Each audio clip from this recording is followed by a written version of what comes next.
Hey guys, tonight we travel back to ancient Rome, a civilization famous for conquering continents, building massive monuments, and somehow leaving behind enough mysteries to keep modern historians arguing for centuries.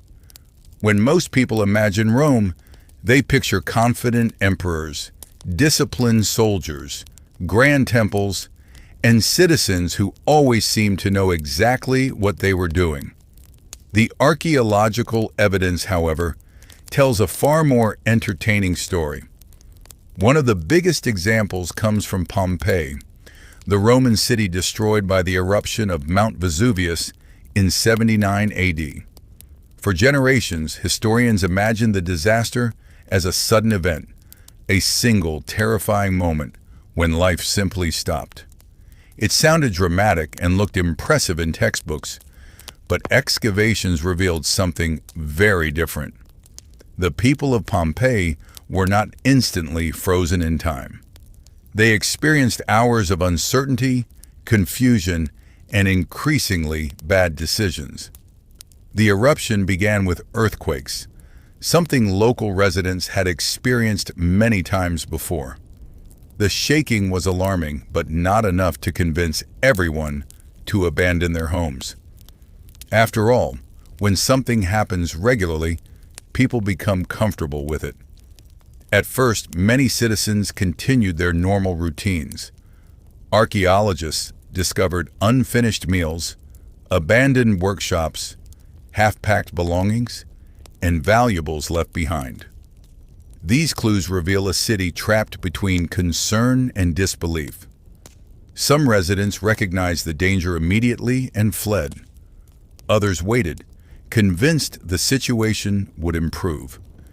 Human beings have always been remarkably talented at convincing themselves that tomorrow will be normal, even when every sign suggests otherwise. As ash began falling from the sky, daily life became increasingly difficult, streets filled with debris. Visibility worsened. Buildings started collapsing beneath the weight accumulating on their roofs. Still, many remained. Then came the most deadly phase. Superheated clouds of volcanic gas and ash surged through the city with terrifying speed. These pyroclastic flows did not crawl forward like lava in a movie. They moved rapidly and left little chance of escape. The famous casts discovered in Pompeii show people shielding loved ones, protecting their faces, crouching in fear, and desperately attempting survival. They were not posing for history. They were reacting exactly as ordinary people would react during an unimaginable disaster. Pompeii ultimately became one of the most detailed records of human behavior under extreme pressure. It preserved hesitation, hope, denial, panic, and tragedy in extraordinary detail. Yet Rome itself was full of surprises beyond volcanic catastrophes. For many years, historians imagined Roman families spending evenings preparing meals inside comfortable homes. Excavations painted a completely different picture. Across Roman cities, archaeologists uncovered hundreds of food counters known as thermopolia. These establishments functioned much like modern takeaway restaurants. Workers, laborers, travelers, and ordinary citizens often purchased ready-made food instead of cooking themselves. Many urban apartments lacked proper kitchens, making home cooking difficult and dangerous. Open flames inside crowded wooden buildings created obvious risks. As a result, street food became an essential part of city life. Walk through a Roman street and you would encounter vendors selling hot stews, bread, vegetables, wine, and snacks to customers who wanted a quick meal. Some shops displayed colorful paintings advertising their products. Others competed for attention through decoration and location. In many ways, the experience would feel surprisingly familiar to a modern visitor. The discovery forced historians to reconsider the image of Roman domestic life. Rome, it turns out, had embraced convenience thousands of years before delivery apps and drive-through windows. Another long-standing assumption concerned Roman engineering. Modern society often assumes technological progress moves in a straight line, with newer always meaning better. Then researchers began studying Roman concrete, and the situation became awkward. Structures like the Pantheon have survived nearly 2,000 years, while many modern buildings struggle to remain intact for a fraction of that time. Scientists examining Roman harbor structures discovered something remarkable. Unlike modern concrete, which often deteriorates when exposed to seawater, Roman concrete can actually become stronger over time. Chemical reactions between volcanic ash, lime, and seawater create minerals that reinforce the material. Roman engineers were not performing advanced laboratory experiments. They were simply using ingredients available to them and unknowingly producing one of the most durable construction materials in history. Massive harbor walls, breakwaters, and buildings have survived centuries of waves, storms, and environmental stress. The discovery challenged the comforting belief that ancient civilizations always possessed inferior technology. Sometimes they simply solved problems differently. Even stranger discoveries emerged from Roman archaeology. Among the most mysterious are small bronze objects known as Roman dodecahedrons. Found across Europe, these hollow 12-sided artifacts feature holes of varying sizes and decorative knobs on each corner. Hundreds have been discovered, yet nobody knows exactly what they were used for. Historians have proposed measuring tools, religious objects, astronomical devices, military equipment, knitting aids, and dozens of other explanations, and none have been proven. What makes the mystery particularly frustrating is that Romans usually documented everything. They wrote about laws, taxes, military campaigns, engineering projects, and personal insults with impressive enthusiasm. Yet these objects appear repeatedly without any surviving explanation. The people who made them clearly understood their purpose. The people studying them 2,000 years later do not. Every theory remains speculative. Every explanation remains uncertain. The dodecahedrons sit quietly in museums, reminding researchers that despite centuries of study, parts of the Roman world remain completely mysterious. Perhaps the most surprising revision of Roman history involves gladiators. Popular culture often portrays them as unfortunate slaves forced into deadly combat against their will. While many gladiators were indeed enslaved, evidence revealed another group entirely. Some gladiators volunteered. Free Roman citizens willingly signed contracts to enter the arena. The motivation varied. Money attracted some, fame attracted others. Successful gladiators became celebrities. Graffiti discovered in Pompeii praises specific fighters by name. Admirers followed their careers. Fans celebrated their victories. Some inscriptions suggest certain gladiators enjoyed popularity comparable to modern athletes or entertainers. Training schools developed sophisticated programs to maximize performance and preserve valuable fighters. Contrary to popular belief, not every contest ended in death. Experienced gladiators represented significant investments. Killing them unnecessarily made little financial sense. Many matches emphasized skill, endurance, and spectacle rather than simple execution. This realization transformed the traditional narrative. Rome had not merely created a system of forced violence, it had also created a culture in which some individuals willingly pursued dangerous fame because society rewarded those willing to step into the spotlight. The deeper archaeologists dig into Roman history, the stranger and more recognizable it becomes.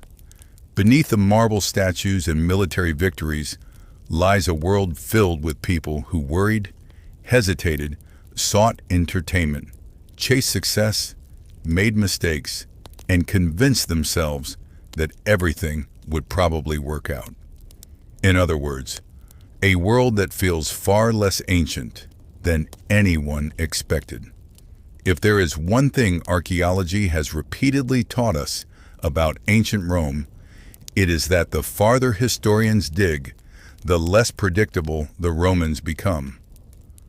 For centuries, scholars imagined Roman society as a carefully organized machine where everyone knew their place and followed the rules with admirable discipline. Then the evidence started appearing, and the machine suddenly looked far more chaotic. One of the biggest surprises involved Roman women.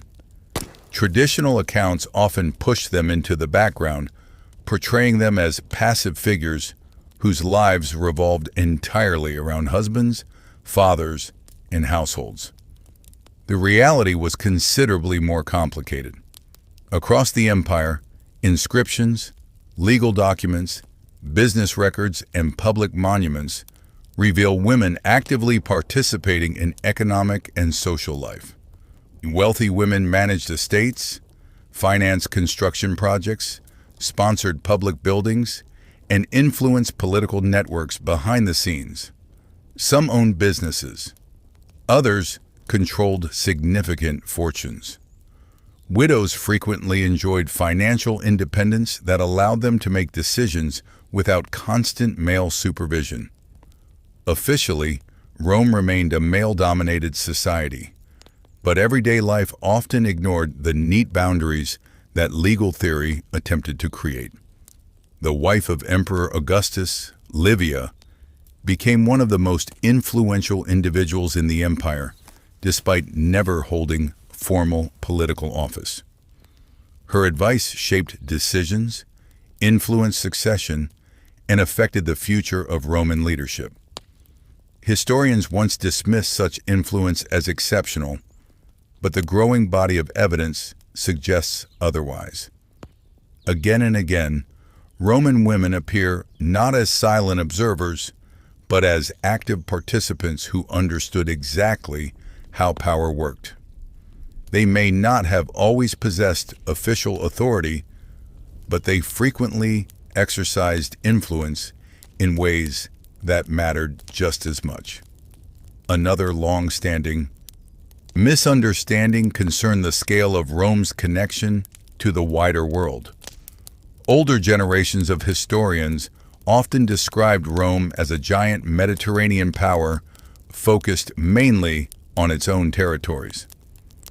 That image became difficult to defend once archaeologists started uncovering Roman goods thousands of kilometers from the empire's center. Roman coins appeared in India. Eastern spices reached Roman markets. Silk from China became a luxury obsession among wealthy citizens. Precious stones, perfumes, exotic animals, and rare textiles traveled enormous distances before arriving in Roman hands. Trade routes connected Rome to regions many citizens would never see and could barely imagine. The famous Silk Road was not a single road, but an enormous network stretching across continents. Merchants moved goods through deserts, mountains, ports, and cities, linking distant cultures in ways once thought impossible for the ancient world. Roman writers regularly complained about the empire's fascination with foreign luxury goods. Some argued that silk was draining wealth from Rome because citizens could not resist purchasing expensive imported fabrics. The complaints sound remarkably modern. Every generation seems convinced that people are spending too much money on things they do not really need. Yet these trade networks reveal something important. Rome was not isolated. It was deeply connected to a global system of exchange. Ideas, products, technologies, and cultural influences traveled enormous distances long before modern transportation existed. The Roman world was larger, more interconnected, and more dependent on international trade than historians once believed. Then there is the matter of Roman graffiti, perhaps one of the most entertaining sources ever discovered by archaeologists. For a long time, historians relied primarily on official writings to understand Roman thought. These included speeches, laws, historical accounts, philosophical works, and literary texts. The result was a version of Rome that sounded unusually serious. Then excavations at Pompeii revealed thousands of graffiti messages covering walls throughout the city. Suddenly, ordinary Roman voices emerged from the past, and they were not discussing philosophy. Some messages declared love. Others advertised businesses. Many insulted neighbors. Some praised favorite gladiators. Others complained about terrible service, dishonest merchants, annoying roommates, or disappointing relationships. There were jokes, arguments, boasts, political endorsements, crude drawings, and comments that would feel perfectly at home on modern social media. One citizen proudly announced romantic achievements. Another responded with insults. Someone else promoted a local candidate for office. Reading Pompeii's graffiti feels less like studying an ancient civilization and more like accidentally discovering a public comment section frozen in time. The discovery forced historians to reconsider how ordinary Romans communicated. Beneath the formal speeches and elegant literature existed a world filled with humor, frustration, gossip, and everyday concerns. The Romans were not speaking in grand historical speeches. They were arguing, joking, flirting, and complaining exactly as people do today. Another surprising discovery concerns Roman leisure. Popular imagination often focuses on gladiatorial combat because it is dramatic and easy to remember. Yet the average Roman spent far more time enjoying other forms of entertainment. Public baths, for example, served as social centers rather than simple places to get clean. Large bath complexes contained exercise areas, meeting spaces, libraries, gardens, and places for conversation. People visited to relax, network, conduct business, exchange information, and participate in community life. A Roman bathhouse could function as part gym, part cafe, part social club, and part community center, all at the same time. Citizens from different backgrounds interacted in ways that surprised historians who once imagined Roman society as rigidly separated. Entertainment also extended far beyond gladiator arenas. Theaters hosted performances. Chariot races attracted massive crowds. Public festivals filled calendars throughout the year. Gambling remained wildly popular despite repeated attempts to regulate it. Board games, dice games, and betting activities appeared throughout Roman society. Evidence suggests that many Romans enjoyed taking risks with money almost as much as modern people do. Human nature, it seems, has always been remarkably consistent. Then there is the Roman military, often celebrated as one of the most disciplined fighting forces in history. While Roman soldiers certainly displayed extraordinary organization, archaeology reveals a more human reality beneath the legendary reputation. Soldiers wrote letters home complaining about supplies, weather, assignments, and daily frustrations. They worried about family members. They requested socks. They argued with fellow soldiers. They celebrated promotions and complained about officers. The famous tablets discovered at Vindolanda, near Hadrian's Wall, provide a remarkable glimpse into military life. Instead of fearless warriors, Speaking only about glory and conquest, we find ordinary individuals dealing with ordinary concerns. One soldier wants better clothing. Another discusses a social event. Others exchange invitations and personal messages. The documents remind us that even the world's most powerful army was ultimately made up of people who experienced boredom, discomfort, friendship, and homesickness. The Roman Empire often appears overwhelming when viewed from a distance. Massive armies marched across continents. Monumental buildings transformed landscapes. Emperors controlled territories stretching across vast regions.